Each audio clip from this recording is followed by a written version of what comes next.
Bueno, la idea de este acto, como de todo lo que estamos haciendo de Izquierda Unida y de solidaridad con Palestina, es, en primer lugar, explicar cuál es la situación actual. Se ha creado una sensación falsa de que el problema de Palestina se ha resuelto con este llamado acuerdo, que no es acuerdo, que es una imposición, o con este llamado alto el fuego, que no es un alto el fuego, porque siguen matando a palestinos.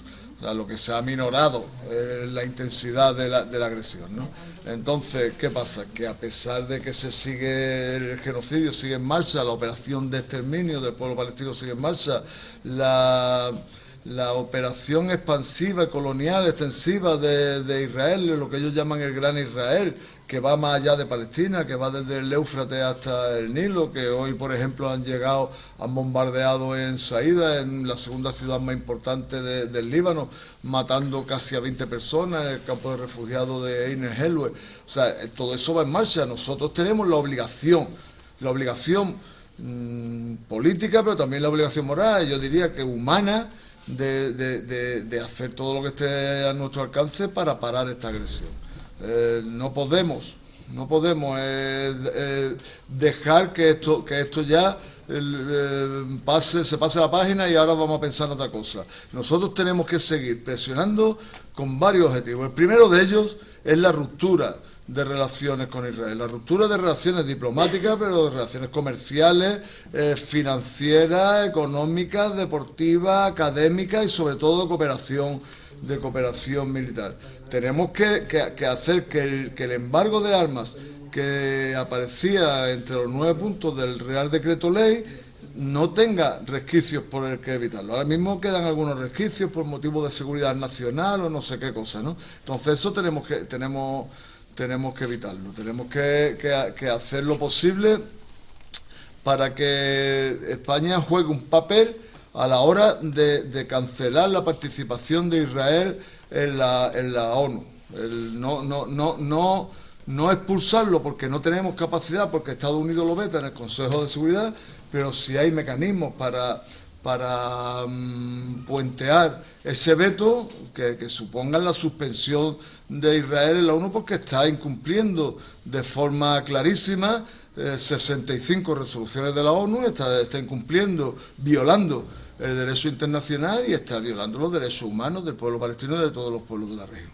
Entonces esa es un poco a grandes rasgos son los motivos de este encuentro, como de otros que vamos a tener, luego más tarde en Totana, mañana en Murcia, en fin, vamos por todos lados pues intentando explicar cuál es esta situación y haciendo llamamiento a la movilización. Muchas gracias. Soy parte integrante de la asesora de Izquierda Unida y militante del PC, y en nombre de todas y todas mis compañeras quiero agradeceros la asistencia a un acto reivindicativo y necesario, donde queremos transmitir de primera mano la situación actual y real del Estado de Palestina, de la Franja de Gaza, de la masacre que Israel está llevando a cabo contra un pueblo legítimo que lucha por sobrevivir y proteger su tierra. Para ello no podríamos tener una mesa mejor que la que tenemos hoy aquí. Contamos con Manu Pineda, encargado de las relaciones internacionales del PC y que ha sido escudo humano, protegiendo en primera línea de fuego a palestinos que iban a ser masacrados por Israel. Alfonso Lucas, secretario general del PC de la región de Murcia, y Penélope Luna, coordinadora regional de Izquierda Unida. Los tres fieles defensores de los derechos humanos, de la legitimidad de los pueblos, condenando a todas aquellas personas que cometen delitos de lesa humanidad o que van en contra de los derechos humanos sin que les tiemble el pulso y llamando a las cosas por su nombre, a la cara y sin miedo. No quiero ser muy pesada, así que sin más preámbulos, doy las gracias a quien ha hecho posible este acto de dignidad hacia un pueblo oprimido y masacrado, y que salgamos de aquí con más ganas de lucha.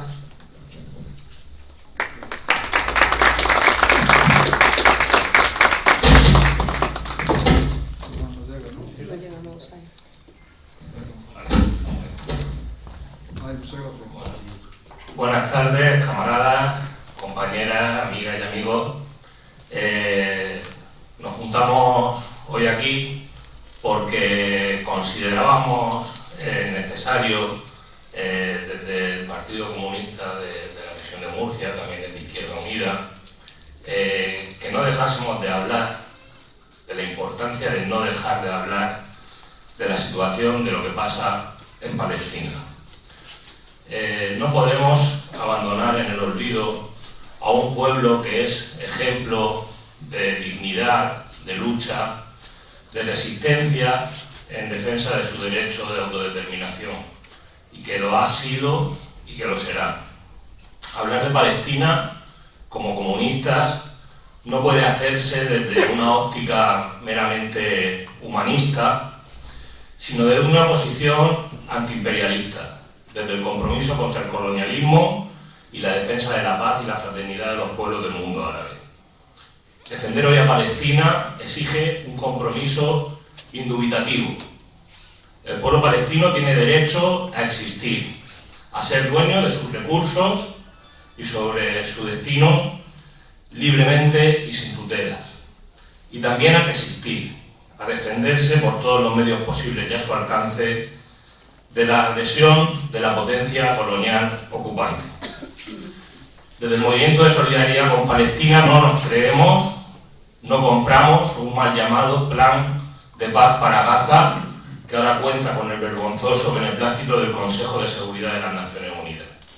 Los ataques del régimen hebreo han causado en Gaza desde el 7 de octubre de 2023 más de 70.000 personas muertas y 170.000 heridos. Casi 300 de esas víctimas mortales lo han sido desde el comienzo del supuesto último alto el fuego. En Gaza se siguen registrando detonaciones, se siguen demoliendo edificaciones, sigue habiendo acciones militares con víctimas mortales y sigue habiendo bombardeos e incursiones de los militares israelíes cerca y más allá de esa franja amarilla, esa línea amarilla establecida en el supuesto alto el fuego. Pero no solamente tenemos que hablar de Gaza, tenemos que hablar también de la situación en Cisjordania, que este año 2025 está sufriendo las mayores agresiones por parte de los colonos y de los militares israelíes contra su población. Está habiendo un aumento de los niveles de violencia, está habiendo una cantidad de violaciones contra la población palestina en Cisjordania que hay que denunciar. Este año lo comenzaron las fuerzas militares israelíes con una incursión brutalísima contra los 3 campos de refugiados del norte de Gaza, de Jenin, de Tulkarem y de Nusran, de Cisjordania, perdón, del norte de Cisjordania, donde causaron el mayor desplazamiento de personas palestinas en Cisjordania desde 1967. Ahora mismo la población de Cisjordania se encuentra en plena campaña de la aceituna. La aceituna es un medio de subsistencia para la mayoría de la población palestina. Culturalmente es algo que les arraiga a su territorio, que les arraiga a sus raíces, que les arraiga a su tierra. Y los colonos israelíes y las fuerzas de ocupación israelíes están haciendo verdaderos estragos. Se están registrando cientos de agresiones contra la campaña de cosecha de la aceituna y se estima que la producción este año no llegará ni a 10.000 toneladas, que es menos de la 10ª parte de lo que suele ser una cosecha normal. Son agresiones que hay que denunciar. Las familias palestinas están sufriendo unas agresiones que cada día podemos ver en imágenes que documentan incendios premeditados de los colonos contra viviendas, contra infraestructuras, contra reparto de víveres, contra otros objetivos. Imágenes que son repugnantes, que reflejan un patrón de esa creciente violencia contra el pueblo palestino. Voy a poner solamente unos pocos ejemplos de lo que hemos visto en los medios de comunicación esta semana. El 13 de noviembre, la agencia EFE, el titular: colonos incendian una mezquita y pintan eslóganes racistas en Cisjordania ocupada. El 14 de noviembre, la BBC: decenas de colonos israelíes lanzaron esta semana ataques incendiarios contra un almacén palestino, una aldea beduina y tierras de cultivo en el norte de Cisjordania. Ayer mismo, al menos 13 muertos en bombardeo israelí contra el mayor campo de refugiados palestinos en Líbano.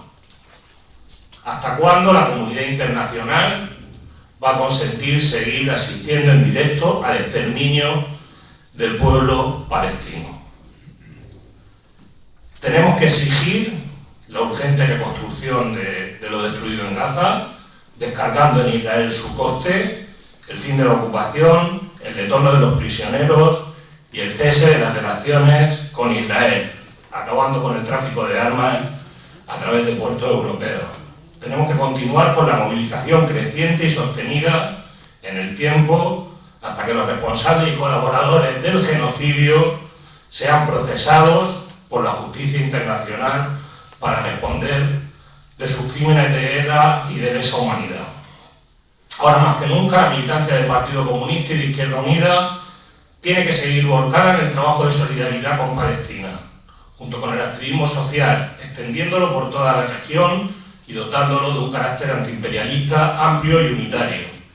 El espacio existente que mejor cumple estas condiciones y donde podemos realizar un trabajo efectivo es Palestina Libre, en la que venimos trabajando desde su nacimiento, y que os invito a participar en todos los actos que durante la semana que viene se van a analizar en Murcia, en torno a una semana donde tendremos proyecciones, charlas, viene Antonio Lobato, el sábado hay una jornada de convivencia hispano-árabe, una concentración en Murcia, y esperamos la participación de todos en estas movilizaciones, porque las movilizaciones dan sus frutos. Tenemos que seguir con la movilización constante y sostenida, como decía antes.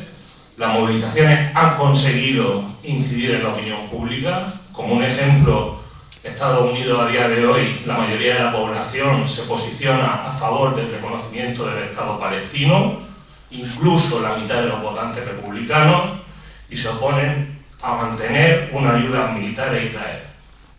El mes pasado, o hace poco más de un mes, había una encuesta en el New York Times donde se decía que hay más estadounidenses que decían simpatizar con la causa palestina, un 35%, que los que simpatizaban con Israel, que eran un 34%.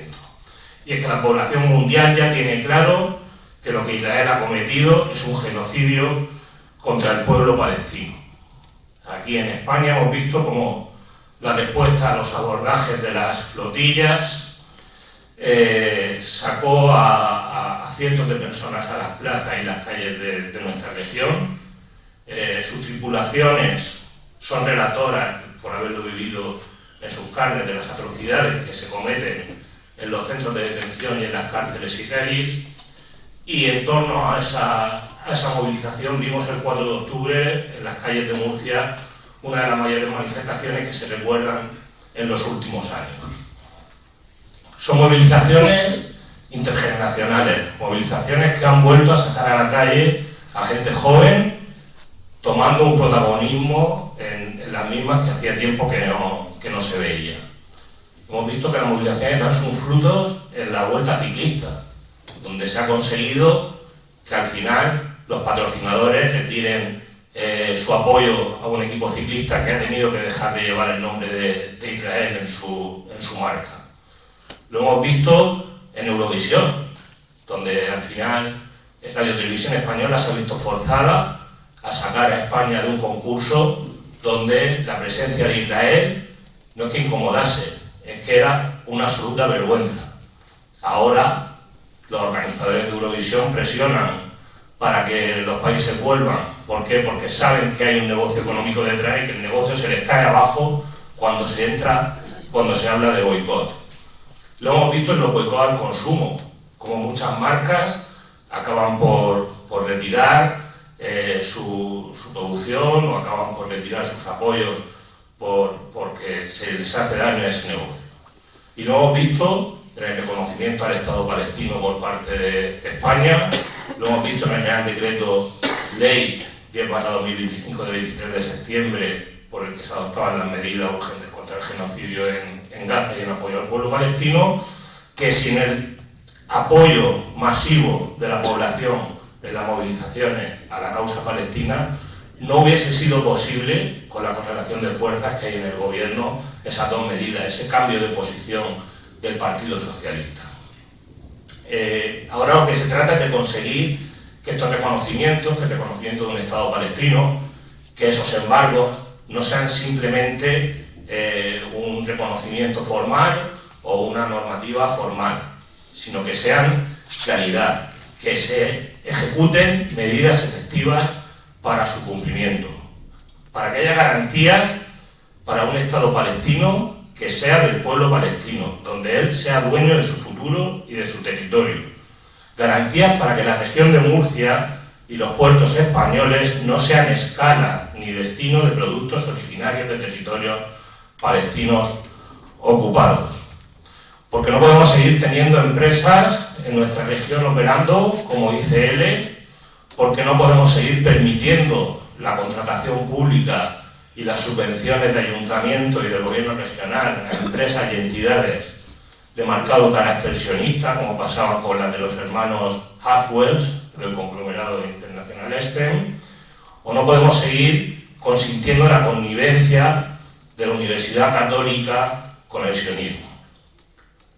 La movilización, el boicot, la desinversión dio sus frutos contra el apartheid, contra el régimen del apartheid en Sudáfrica, y ahora estoy seguro de que va a dar sus frutos contra el régimen del apartheid sionista. Tenemos que seguir en esa movilización creciente. No me extiendo más, le dejo las palabras a Penélope, a la compañera Penélope, solamente decir que viva Palestina libre y que viva el pueblo palestino.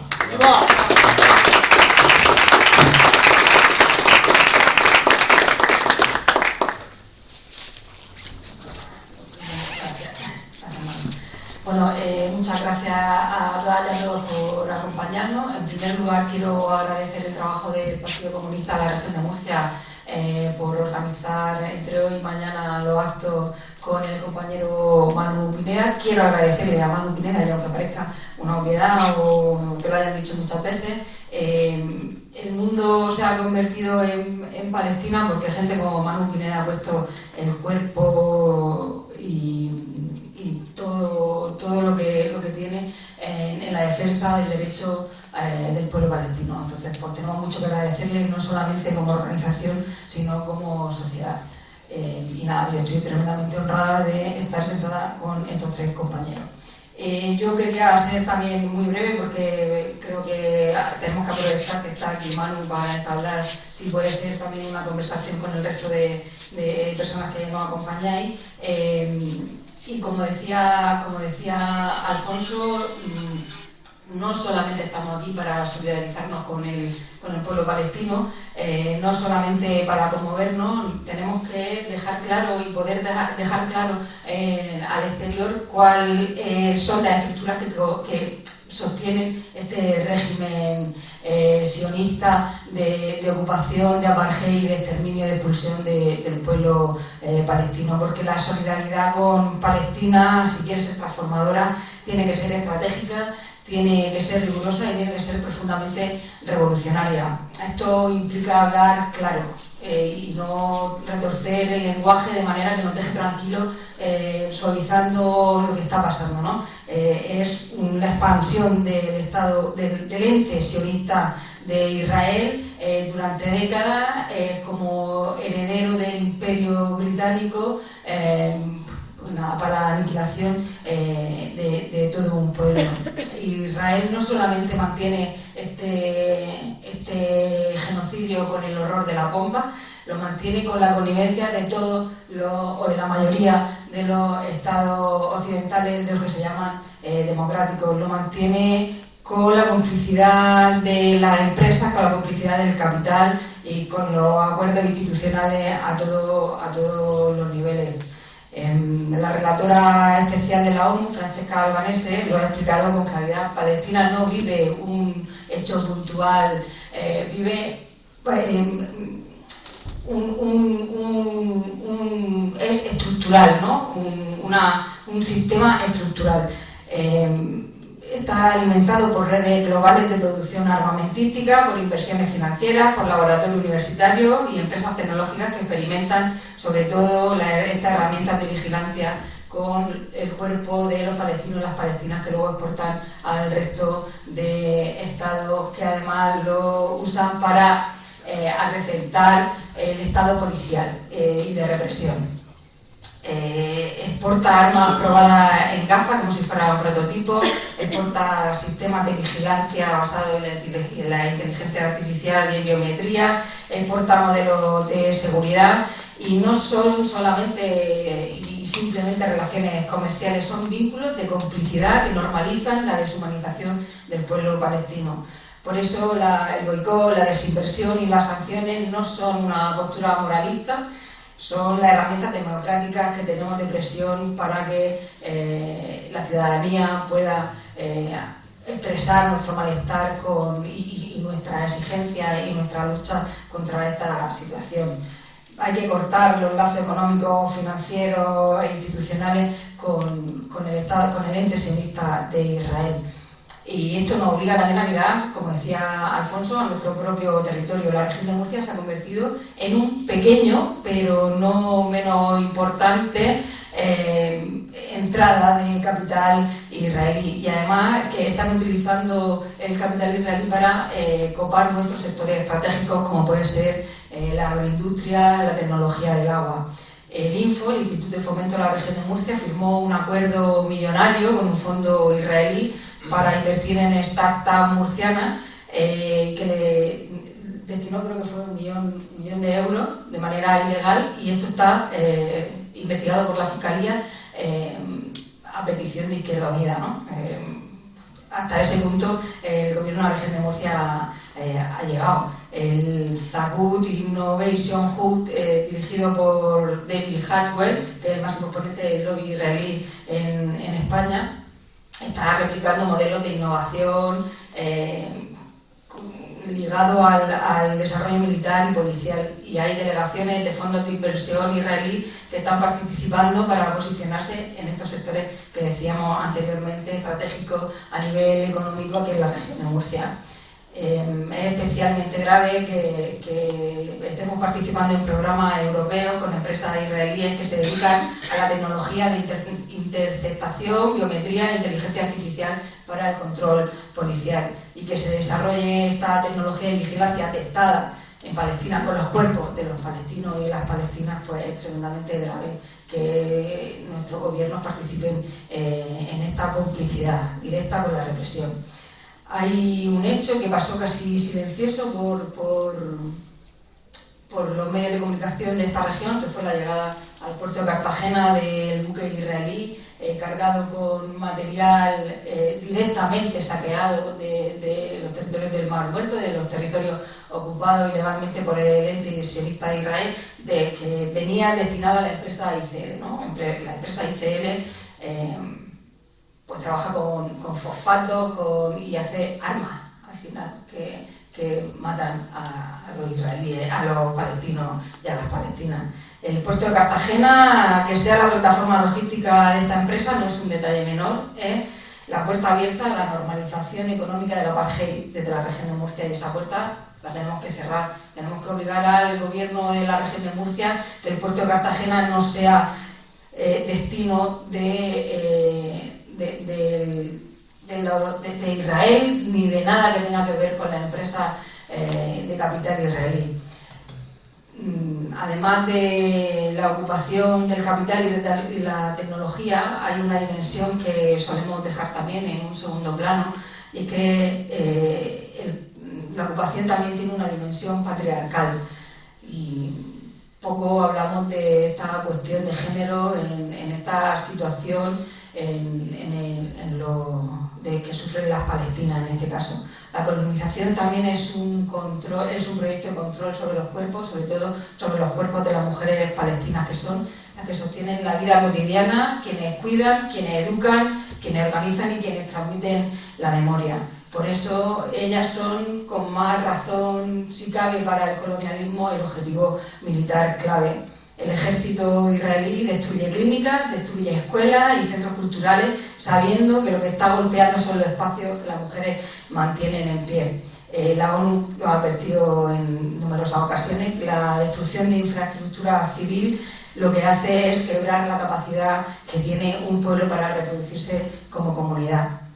En Palestina, donde las mujeres sostienen la vida comunitaria, esa destrucción tiene un objetivo político clarísimo, que es desarticular la resistencia de todo un pueblo. Por eso no hay que dejar de nombrar a las activistas palestinas y a las mujeres palestinas, porque nombrarlas es reconocer la centralidad de las mujeres en la resistencia de Palestina. Nuestro feminismo desde la izquierda tiene que estar a la altura. Nuestro feminismo como organizaciones feministas tiene que estar a la altura. Tenemos que denunciar que la inteligencia artificial que vigila nuestras ciudades se ha probado previamente sobre los cuerpos de las palestinas.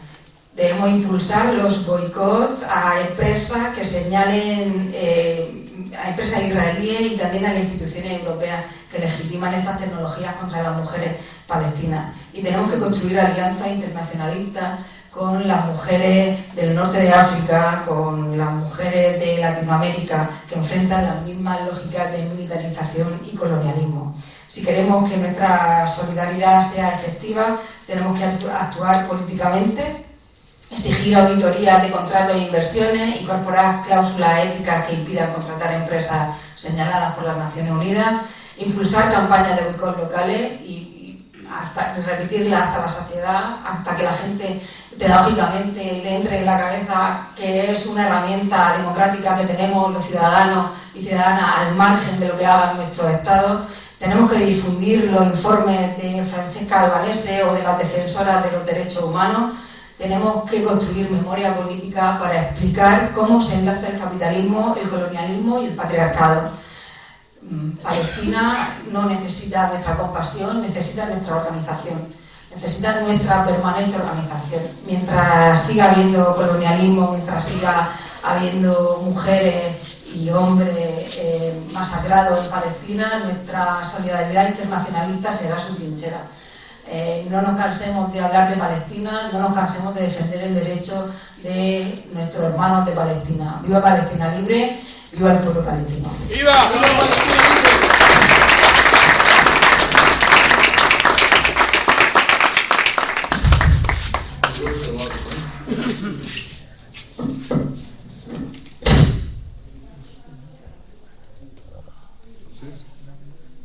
¿Este chico de qué?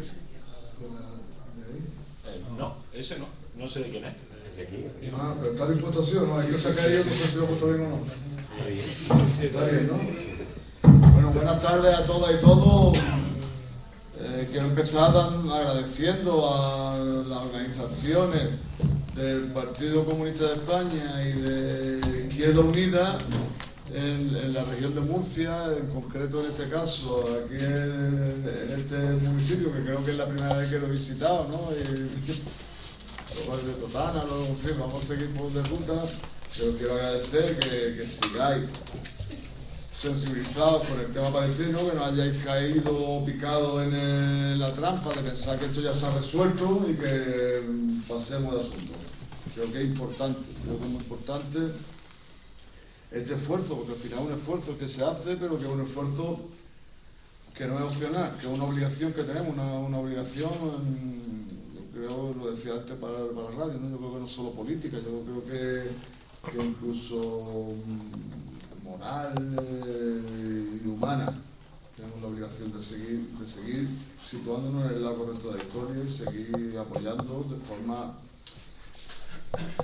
no solo con declaraciones, sino con acciones a nuestras hermanas y hermanos palestinos. A mí es un placer compartir mesa con Beatriz, que no tenía el gusto de conocer, con Alfonso, el responsable político de nuestro partido en la región de Murcia, que tampoco nos fue, y con Penélope, que tampoco no conocían el rol de dirigente, no soy todo dirección nueva y la verdad es que me tenéis deslumbrado.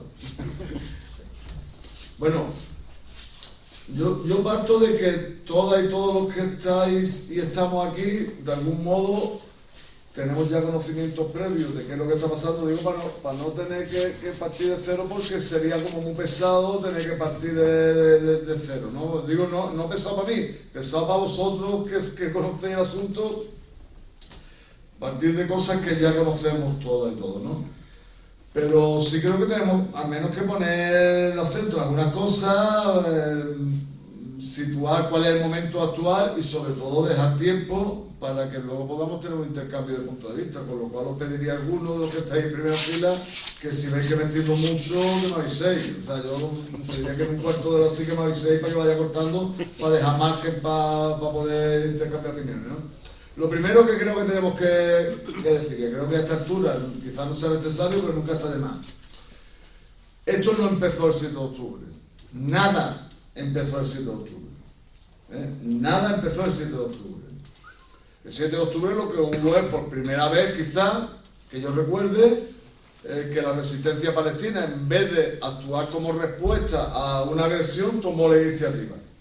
Tomó la iniciativa porque habían determinados elementos que obligaban a que en ese momento se tomara la iniciativa. Si luego tenemos tiempo podemos aterrizar eso, ¿no? Pero habían determinados elementos que presionaban para eso.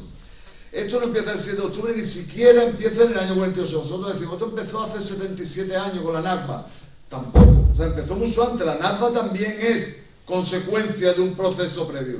Esto se inicia a finales del siglo XIX, en 1897, en Basilea, en el primer Congreso Sionista Mundial. Ahí se diseña todo lo que estamos viendo. Hace ya casi 130 años, Hace 128 años que se diseña todo esto. Ahí se diseña hasta la bandera de la entidad sionista israelí. La bandera que si yo os pregunto a cualquiera de vosotros, pues todos acordaréis que tiene la estrella de David, eso todo el mundo nos acordamos de eso, pero quizás no nos hayamos dado cuenta, por lo menos yo no me había dado cuenta hasta que alguien me lo dijo, que tiene un par de rayas, una raya arriba y otra abajo, que eso no es para rellenar huecos, no es para que quede más bonita. Eso representa al río Éufrates y al río Nilo.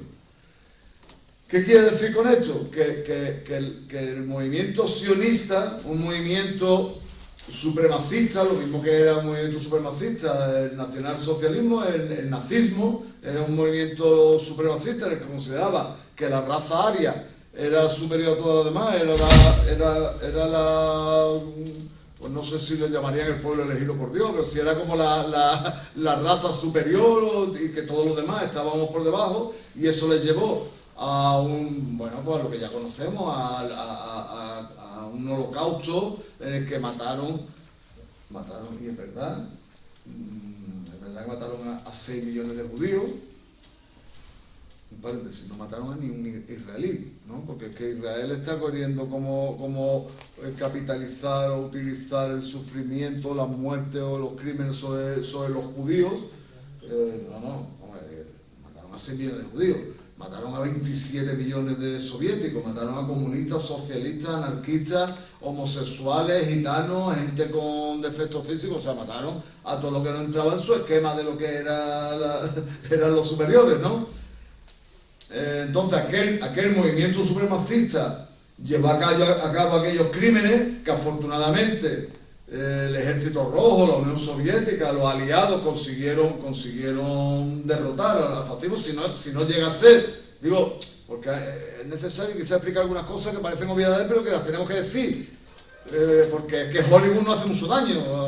Según Hollywood esto es porque por lo de, no me acuerdo ni por lo de Normandía, los yanquis eran unos que se incorporaron a la guerra media hora antes, y que si no llega a ser por el Ejército Rojo estamos hoy todos desfilando al paso de la oca, Digo, entonces ahora mismo ¿qué es lo que pasa? Que este movimiento sionista, este movimiento supremacista que está llevando a cabo estos crímenes no tiene un Ejército Rojo enfrente, o no tiene unos aliados enfrente, o no tiene nada de esto. Está actuando con absoluta impunidad porque tiene al matón de la clase, al dueño del cortijo, al chulito del barrio, no sé, llamarlo como quiera, lo tiene a Estados Unidos protegiéndolo, patrocinándolo, financiándolo, armándolo, pero digo, protegiéndolo política y diplomáticamente en el Consejo de Seguridad de la ONU.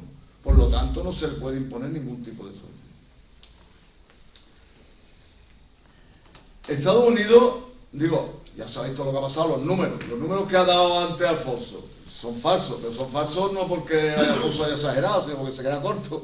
Tú has dado los números oficiales, pero los números oficiales, os explico un poco porque eso tampoco lo explican en todos lados y nos podemos también engañar. También os digo, políticamente puede parecer casi irrelevante, ¿no? Porque a partir de un número determinado a ti te dicen que han matado a 70.000 o que han matado a 680.000 y al final tú dices han matado a un montón de gente. Nosotros ya llega un momento en que nos mareamos porque los números no son humanos, son números, los deshumanizamos pero digo, los números, lo que ha dicho Alfonso son las personas palestinas que han sido asesinadas debajo justo del bombardeo, es decir, te cae el bombardeo, te matan, rescatan tu cuerpo y lo identifican. O te mueres dentro de las 24 horas posteriores al bombardeo. Es decir, te bombardean hoy, te quedas mal herido, pero te mueres mañana por la mañana. También entra en ese recuento. Si te mueres después de las 24 horas ya no entra en el recuento. Ya es como si te hubieras muerto de otra cosa. Si tu cuerpo queda enterrado debajo de los escombros, no entra en el recuento. Si rescatan tu cuerpo, pero queda en unas condiciones que no permite ser identificado, tampoco entra en el recuento. Los que son muertos por hambre, por sed, por enfermedades, o sea, que allí está muriendo gente por enfermedades que nosotros pensamos que ya no existían, que eran cosas antiquísimas, enfermedades o enfermedades que para nosotros no tienen ninguna importancia porque nos tomamos un clamosí y se nos cura, pero es que allí no tienen un clamosí que tomarse y allí no tienen un hospital donde curarse ni un médico porque lo han bombardeado. Israel ha bombardeado todos los hospitales de la Franja de Gaza.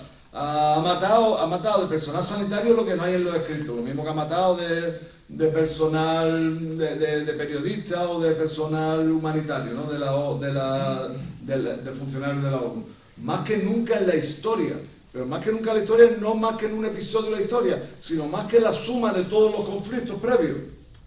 O sea, por ejemplo, en la Franja de Gaza, desde el 7 de octubre del 23, han muerto más periodistas que en 20 años de guerra de Vietnam. Pero no ahora que llevamos 2 años. En los primeros meses ya habían muerto más periodistas que en los 20 años de guerra de Vietnam. Para que nos demos cuenta de las dimensiones de la catástrofe, ¿no? La relatora de la ONU, que no es una camarada, ¿no? Que no es un miembro de la OLP o del Frente Popular, es la relatora de la ONU, una persona que ha puesto a la ONU allí, que tiene que ser absolutamente rigurosa con sus datos, ¿no? Habla en nombre de la ONU, no es del soviet, estima que el número de muertos por este genocidio son 680.000 personas. 680.000 personas, bueno, eso era hace 2 o 3 meses, ya obviamente serán más, ¿no? Pero eso supone más de un cuarto, cerca de un tercio de la población de la Franja de Gaza. Digo para que nos situemos, ¿no? Cerca de un tercio de la población de la Franja de Gaza. Porque hablaba Penélope del tema de género, que hay que meterlo en todas las cuestiones. El 70% de las personas asesinadas, el 70% son mujeres y niños. Estaba viendo, digo, no hay niños aquí, no. Estaba viendo, sí, o ha habido, sobre el tema de la mujer, violaciones en manada a mujeres delante de su marido y de los niños y de su hijo. Han violado en manada a los soldados. Le han entrado en la casa, han violado a la mujer delante del marido y de los niños. Han matado a la mujer y han dejado al marido y a los niños vivos para que sean una caja de sufrimiento toda su vida. O sea, tienen un nivel de sadismo y de inhumanidad que es difícil de creer. Yo a veces intento no contar las cosas como son porque puede parecer que estoy exagerando. Prefiero bajar un poco el grado de crueldad para hacerlo creíble, porque si cuentan las cosas como son, algunas de las cosas no hay que interpretarlas, algunas de las cosas las hemos visto. Habéis visto recientemente, me imagino los que estáis en las redes, cómo violaron en manada a un preso palestino. Lo violaron en manada. la fiscal militar ultrasionista, o sea, no es que fuera una tipa palestina que sabía, no, una tía que es ultrasionista, pero ya le parecía eso muy bárbaro y fue a procesarlo y mostró el vídeo porque es que han llegado a tal grado de impunidad que violan un tío y lo graban ellos mismos y lo muestran en redes, ¿no? Entonces, la tía por haber utilizado el vídeo la han cesado de fiscal militar y la han metido en la cárcel.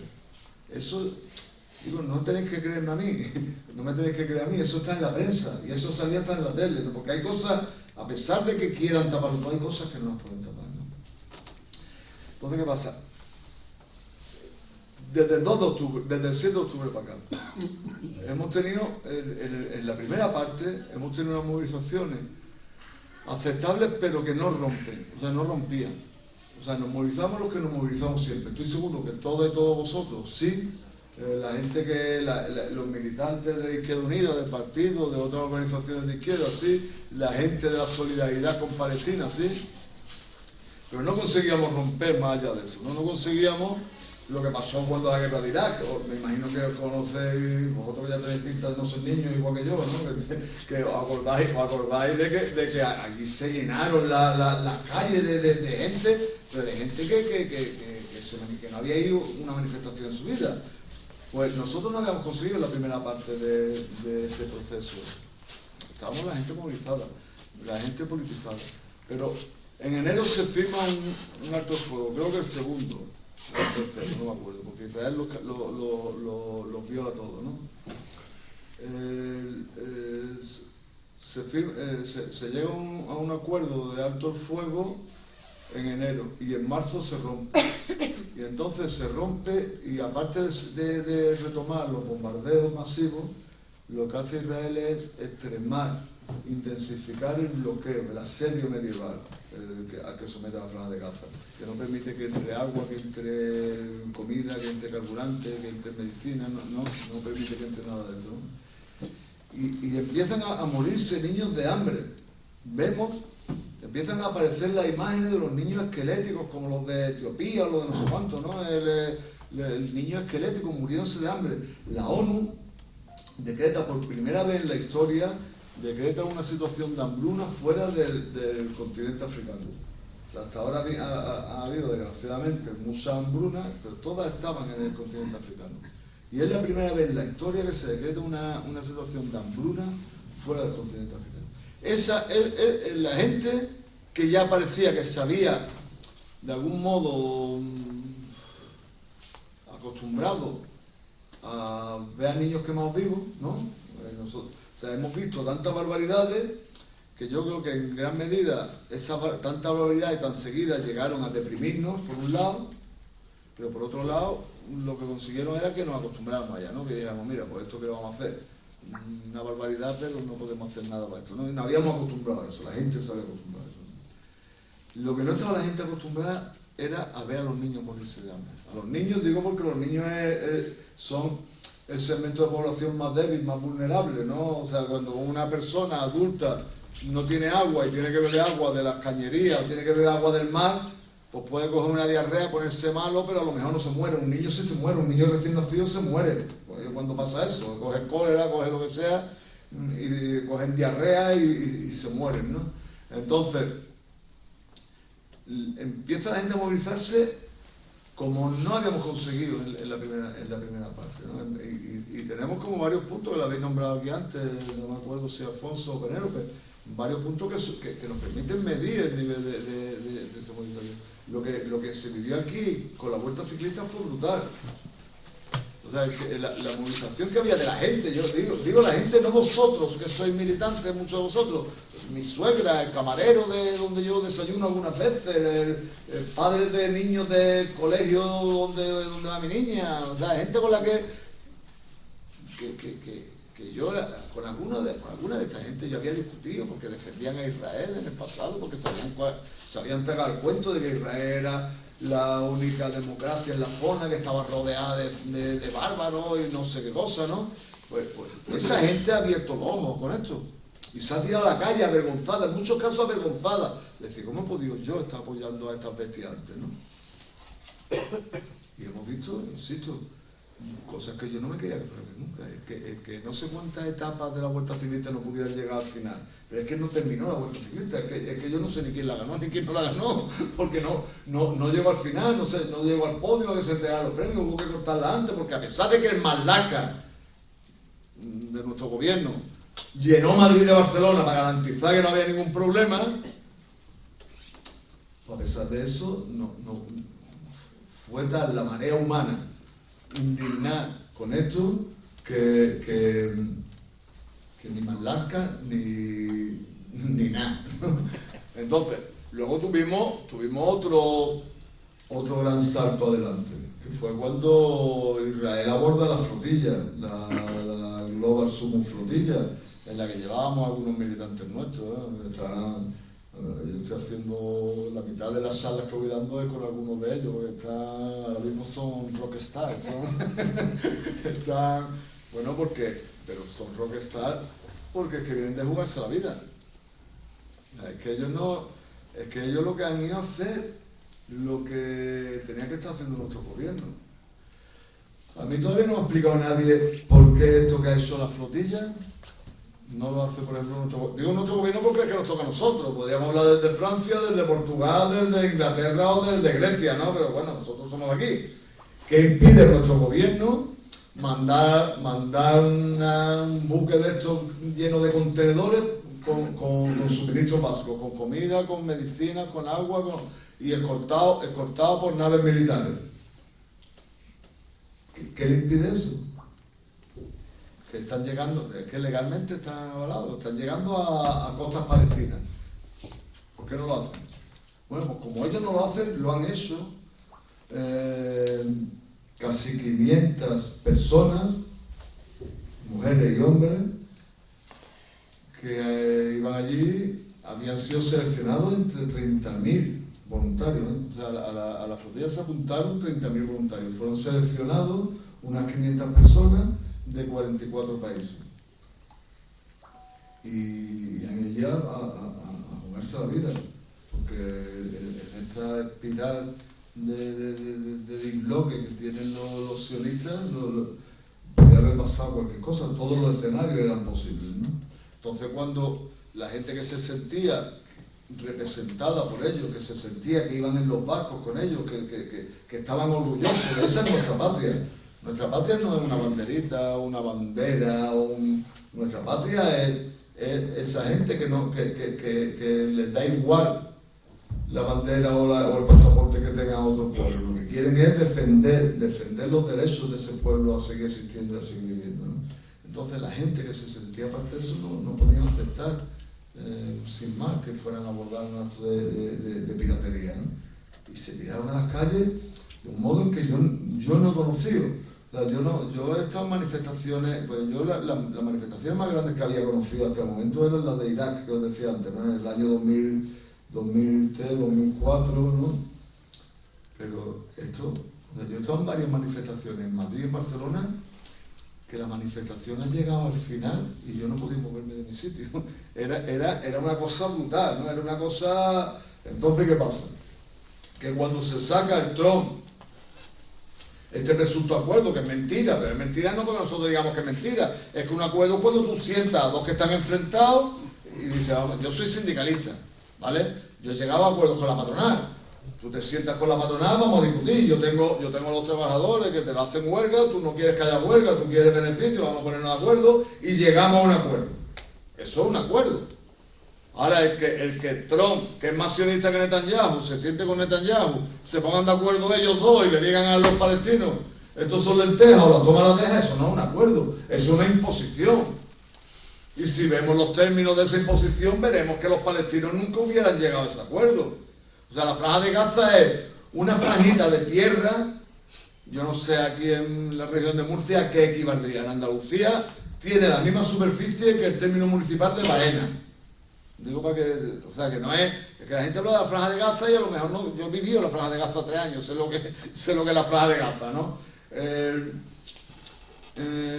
Y allí vivían 2.300.000 personas, con la mayor densidad de población del mundo.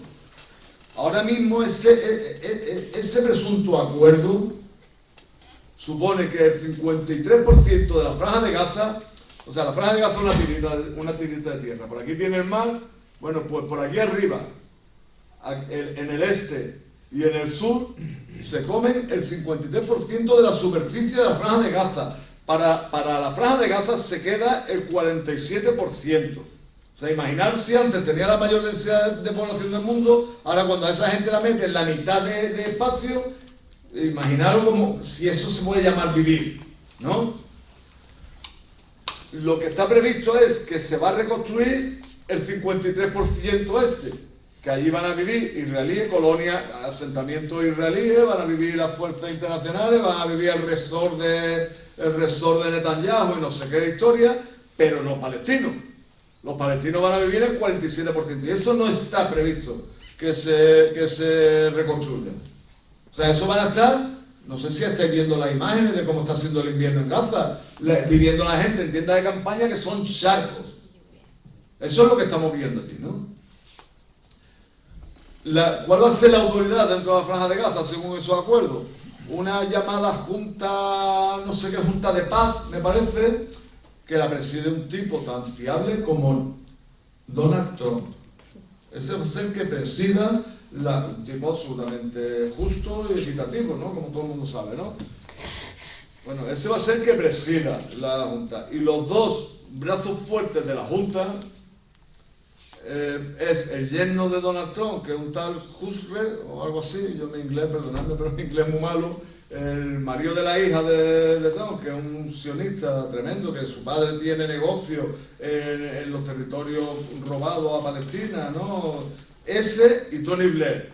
Tony Blair, me imagino que lo recordáis, fue primer ministro del Reino Unido, uno de los criminales de guerra junto a Aznar y a George Bush, en fin.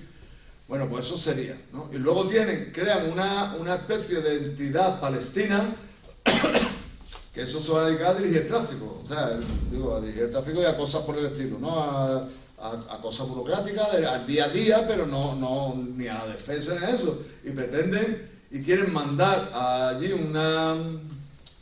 una fuerza internacional para desarmar a los palestinos, no para protegerlos de los israelíes, sino para desarmar a la resistencia palestina. Entonces, esa barbaridad ha sido avalada hace 2 o 3 días, o 4, por el Consejo de Seguridad de la ONU. Pues claro, el Consejo de Seguridad de la ONU son 15 miembros. 5 de ellos son miembros permanentes. Si uno de los miembros permanentes vota en contra, se veta el acuerdo. El que vota normalmente en contra, utiliza su derecho a veto, es Estados Unidos. Los otros 4 miembros, que son China, Rusia, Reino Unido y Francia, no suelen vetar, porque no es democrático vetar algo. O sea, tú tienes 186 miembros de la Asamblea a favor, 3 en contra, y ahora llego yo y te veto esto porque tengo derecho. Entonces eso no es democrático. Aparte de que no es democrático, el embajador de Estados Unidos en la ONU dejó claro en el Consejo de Seguridad que si se vetaba y no salía para adelante el acuerdo, la resolución, que volvían otra vez los bombardeos masivos en Gaza. Así que vosotros haced lo que queráis, pero como vetéis, vuelven los bombardeos. Entonces esa es la situación que hay allí. Y ahora se aprueba esa resolución que avala ese rol, ¿no? Ese acuerdo de paz o ese alto el fuego, como queramos llamarlo. ¿Qué hacer? Digo, porque me parece que me he entendido ya más de lo que habíamos dicho, ¿verdad? ¿Qué hacer? Nosotros tenemos que mantener la movilización. O sea, nosotros ahora mismo mantener el nivel de movilización que teníamos antes es imposible, porque la gente, o sea, en la mayoría de las cabezas, pues se ha instalado la idea de que esto ya se ha llegado a un acuerdo, ya se acabó el problema. O sea, la gente no es tan friki como nosotros, que estamos todo el día leyendo el acuerdo que supone y lo analiza y qué consecuencias tiene, ¿no? La gente al final, ¿qué le dice? Pues hay un acuerdo de paz en la franja de Gaza y esto supone un alto el fuego. Ahora tú puedes explicar a la gente que hoy, por ejemplo, y digo eso, es un tuit de otra que no es de ningún soviet, de la Raquel Martí, digo porque lo podéis ver cualquiera que tenga el Twitter, un tuit de Raquel Martí, justo antes de yo empezar a hablar. En la franja de Gaza están bombardeando ahora mismo, en el alto fuego, estamos todavía en el alto fuego. Están bombardeando en el norte, en el centro y en el sur. Van 21 muertos. Cuando ella ha puesto eso, van 21 muertos. La mayoría de ellos niños. Eso es el alto fuego. Pero tú le preguntas al taxista y se cree que hay un alto fuego. Entonces nosotros no vamos a tener la misma capacidad de movilización, pero tenemos que hacer lo que está a nuestro alcance. Esto que estamos haciendo es importante. Y esto que estamos haciendo debe de servir para que cada uno de nosotras y de nosotros, en la medida en que podamos, tratemos de extender esta visión, ¿no? En nuestro barrio, en nuestro colegio, en nuestro círculo, que sea, ¿no? Nosotros tenemos que presionar, digo, no a Israel, a Israel le da igual, hombre, nosotros tenemos todas las manifestaciones que hagamos contra Israel, son pocas, ¿no?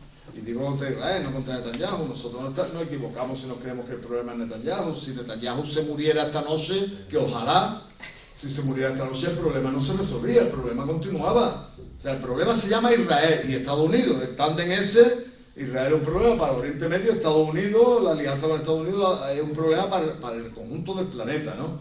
Entonces, nosotros tenemos, por supuesto, que poner la diana en Israel, pero nosotros no podemos presionar a Israel porque, sinceramente, a los israelíes les da absolutamente igual. Si nosotros nos movilizamos o no nos movilizamos, porque ellos hablan directamente con Dios, son el pueblo elegido, ellos no pierden el tiempo hablando con otra gente. Nosotros lo que tenemos que presionar son a los que nos pillan cerca.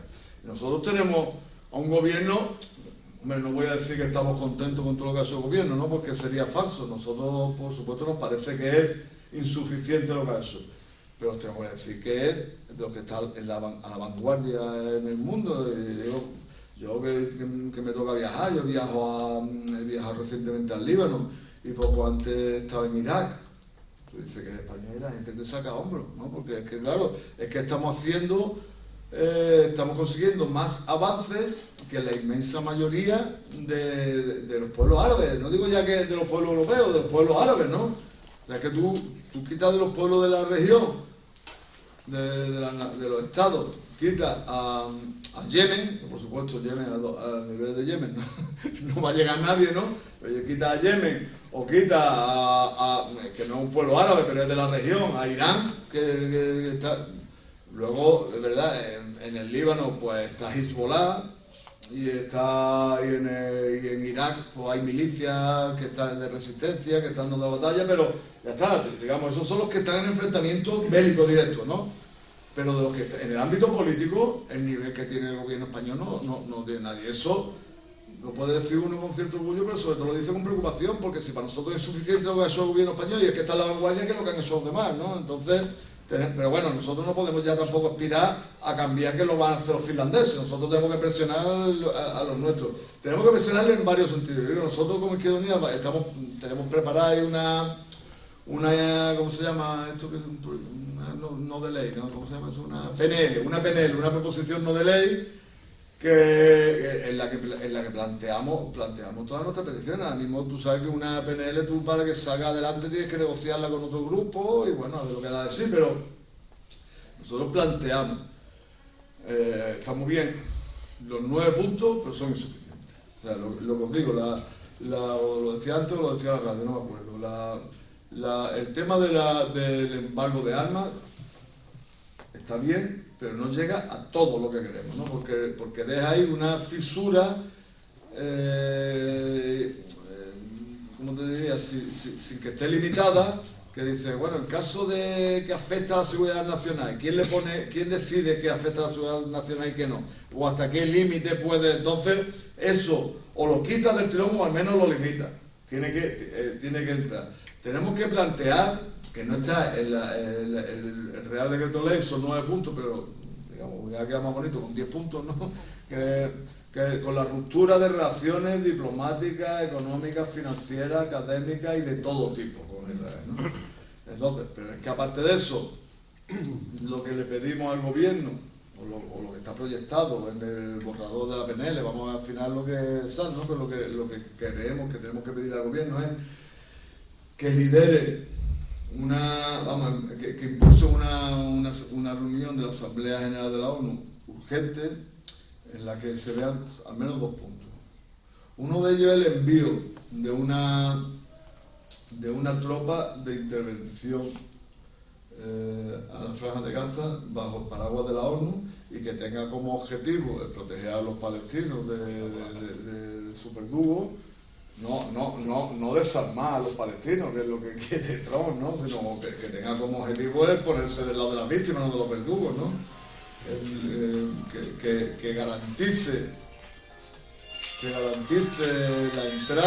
entrada ilimitada de toda la ayuda humanitaria y todos los suministros necesarios para que dejen de morirse de hambre, de sed y de enfermedades los palestinos, y que expulse a los parte de allí. ¿Sabes? Que allí hay que expulsar ya al ejército, a la fuerza israelí de ocupación. O sea, esa sería la petición que creemos nosotros que hay que llevar. Y luego, por otro lado, que utilice un mecanismo que plantea la relatora Francesca Albanese en su último informe, un mecanismo que no sé cómo se llama, un mecanismo que tiene la ONU, no me acuerdo cómo se llama, pero es un mecanismo que permite puentear el embargo, el veto en el Consejo de Seguridad, ¿no? O sea, Estados Unidos, mientras que Estados Unidos esté en el Consejo de Seguridad, no va a haber nunca no se va a aprobar nunca ningún tipo de medida contra Israel.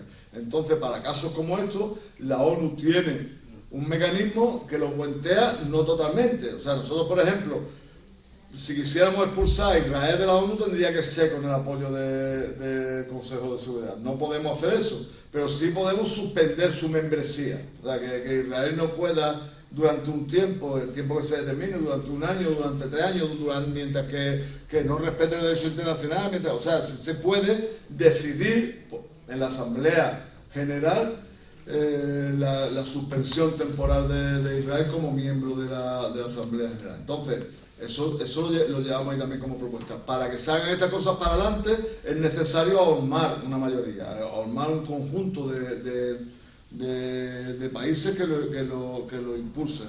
No España sola, creemos que no le toca a España, pero a España sí le toca impulsarlo y ponerse de acuerdo pues con Sudáfrica, con Colombia, con Brasil, con el Vaticano, o sea, todos los que se están situando en el lado correcto, que de algún modo se haga la fuerza suficiente allí. Bueno, digo, no me extiendo más en esto porque me estoy extendiendo muchísimo. El tema es que para que todo esto sea posible, para que nosotros podamos obligar al gobierno a que tome esas medidas, tenemos que tener más presión en la calle de la que tenemos en este momento.